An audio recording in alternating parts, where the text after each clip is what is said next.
बढ़ते आगे, दक्षिण मिशन तैयार है मोदी का विजन, कदम कदम बढ़ता कमल, जीत पाएगा क्या यहाँ पर दक्षिण का ये इलाका।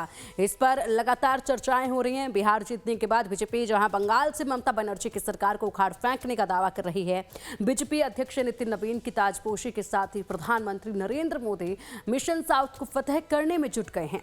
तमिलनाडु की रैली में पीएम मोदी जमकर गरजे हैं। उन्होंने डीएमके सरकार को आड़े हाथ लेते हुए कहा कि उसकी उल्टी गिनती शुरू हो चुकी है। साथ ही कहा कि लोग डीएमके सरकार के कुशासन से मुक्ति चाहते हैं।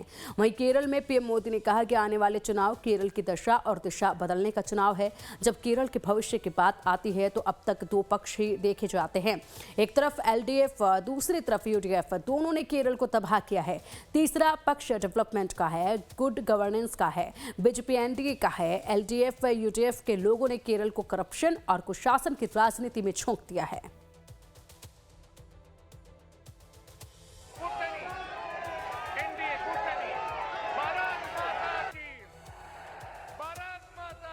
നീളമുള്ള കണക്ടിവിറ്റി ഗണ്യമായി വർദ്ധിപ്പിക്കുന്ന 3 അമൃത് ഭാരത് എക്സ്പ്രസ് ട്രെയിനുകൾ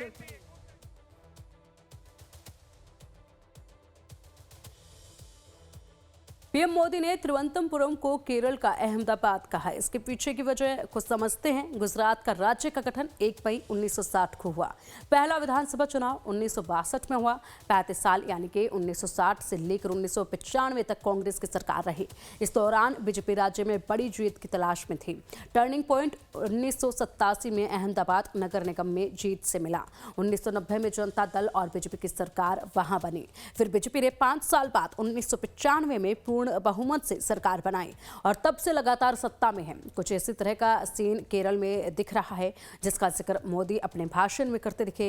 पीएम मोदी ने तिरुवनंतपुरम से केरल में एंट्री की बात कही। पिछले साल 9 दिसंबर को केरल नगर निगम चुनाव के रिजल्ट आए थे।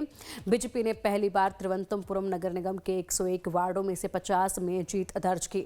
यहाँ पिछले 45 साल से एलडीएफ का कब्जा था। एलडीएफ ने 29 और कांग्रेस गठबंधन यूडीएफ ने 19 वार्ड ही जीते थे। केरल के इतिहास में बीजेपी का पहली बार मेयर बना। इसलिए गुजरात वाली बात दोहराकर मोदी केरल में एंट्री करने के दावे कर रहे हैं। जब केरला के फ्यूचर की बात आती है तो आपने अब तक 2 पक्ष ही देखे हैं।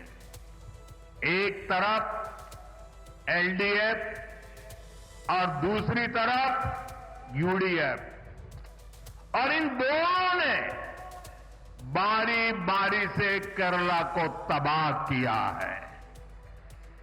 लेकिन एक तीसरा पक्ष भी है। वो पक्ष डेवलपमेंट का है, गुड गवर्नेंस का है, बीजेपी एनडीए का है।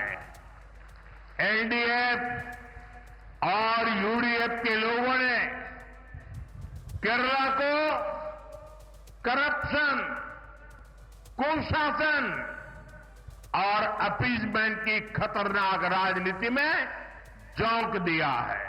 तमिलनाडु अब चेंज के लिए तैयार है।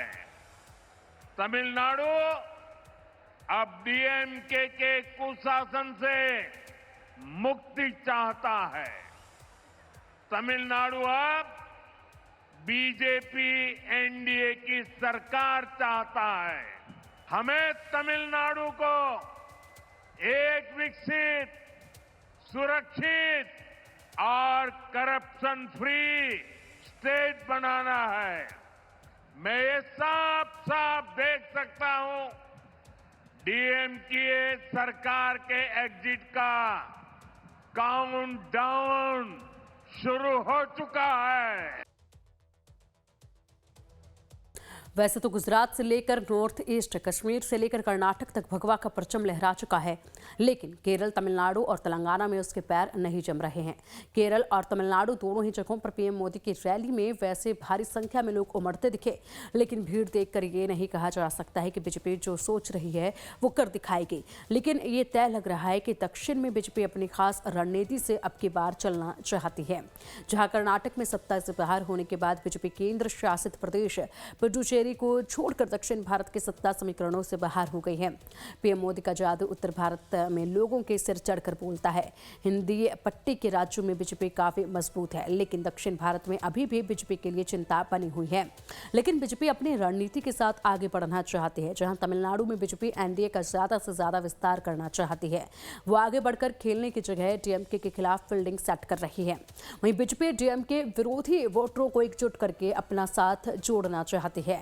जीत के लिए बिहार मॉडल पर भी बीजेपी का भरोसा है। योजनाओं की सौगात के जरिए वहां की जनता का दिल जीतने की कोशिश होगी। साथ ही जैसे कि आपने भाषणों से पीएम मोदी यहां पर स्पष्ट कर रहे हैं, केरल में यूडीएफ एलडीएफ की पोल खोलते दिख रहे हैं। तमिलनाडु की डीएमके सरकार की नीतियों पर भी जमकर बरस रहे हैं। इसके अलावा चेहरा जरूर मोदी का बनाया जा रहा है, लेकिन साउथ में स्थानीय नेताओं के दम पर बीजेपी को घर घर पहुंचने की कवायद में बीजेपी लगी हुई है। बीजेपी ने मिशन साउथ को लेकर रणनीति अलग तरह की है।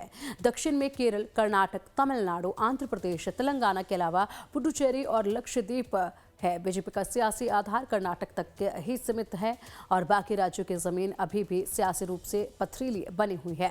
तमिलनाडु और केरल में पार्टी अभी तक सत्ता में कब्जा जमाना तो दूर की बात है, अपना सियासी प्रभाव भी नहीं दिखा सकी। 2 महीने बाद देश के 5 राज्यों में विधानसभा चुनाव होने हैं, जिसमें 3 राज्य तमिलनाडु, केरल और पुडुचेरी दक्षिण भारत के हैं। ऐसे में बीजेपी का पूरा फोकस दक्षिण भारत के राज्यों पर है। पीएम मोदी का केरल और तमिलनाडु का दौरा विधानसभा चुनाव के लिहाज से काफी अहम माना जा रहा है। बीजेपी तमिलनाडु में एक मजबूत गठबंधन के साथ चुनावी मैदान में उतर रही है। इसलिए पीएम की रैली में एनडीए के घटक दलों जैसे एआईएमआईएम, पट्टाली, मक्कल काची, तमिल मनीला कांग्रेस और अम्मा मक्कल मुनेत्र कड़गम के जरिए कमल खिलाने की कवायद में है। तमिलनाडु में बीजेपी सियासी ताकत दिखाकर चुनावी माहौल बनाने की पुरजोर कोशिश हो रही है। वहीं पीएम मोदी के भाषण पर विपक्ष तिलमिलाया हुआ है। हिंदू मुस्लिम की राजनीति करके कुछ लोग जरूर अपनी राजनीतिक रोटियां सेधने का काम किया। दक्षिण भारत में विशेषकर केरला में एजुकेशन का स्तर इतना ऊंचा है कि वहां पे आप चाहे भी तो ये हिंदू मुस्लिम का नजरिए से आप राजनीति रोटी नहीं सेध सकते। सियासत आप तमिलनाडु में ऐसी नहीं कर सकते। वहां स्थानीय स्तर पर सभी पार्टियों के संगठन बहुत मजबूत हैं और भाजपा को के लिए अभी वो कोसों दूर है। इसलिए ये ख्याली पुलाव जरूर बना सकती है, दीवा स्वप्न जरूर देख सकती है, देश में नफरत फैला करके जरूर चाहती है वो सियासत करना, पर जो परफॉर्मेंस देगा उसी के साथ दक्षिण भारत की जनता रहती है।